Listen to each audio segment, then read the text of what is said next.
নমস্কার। বিশ্বকবি রবীন্দ্রনাথ ঠাকুরের প্রতি আমার শ্রদ্ধা। মানুষ।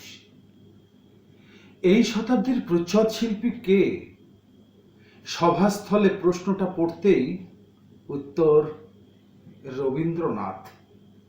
আমি বললাম মানুষ। বিদ্রোহের ভাষা দিতে বিপ্লবীদের ভাবায় কে? কে আর হতে পারে? সভাস্থলে ধ্বনি প্রতিধ্বনিতে গুরুগর্জন রবীন্দ্রনাথ। আমি বললাম মানুষ। প্রতিদিন মায়ের আঁচলের মতো করে আশ্রয় দেয় কে? বসন্তের বাতাস মেঘে জড়িয়ে ধরে আমাদের রবীন্দ্রনাথ। আমি বললাম মানুষ। মৃত্যুর কিনারে দাঁড়িয়ে ছায়া সঙ্গীর মতো সমস্ত বেদনা প্রশমিত করে কে? আমাদের পরমাত্মীয় রবীন্দ্রনাথ।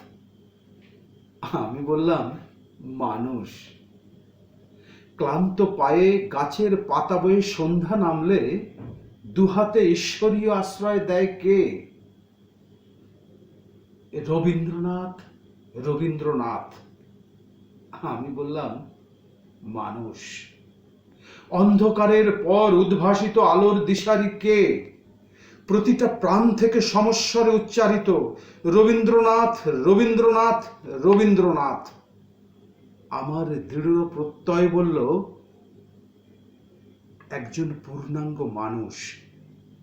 আমার সত্যের মতো চিনেছি তোমাকে রবীন্দ্রনাথ। রবীন্দ্রনাথ একজন পূর্ণাঙ্গ মানুষ। নমস্কার।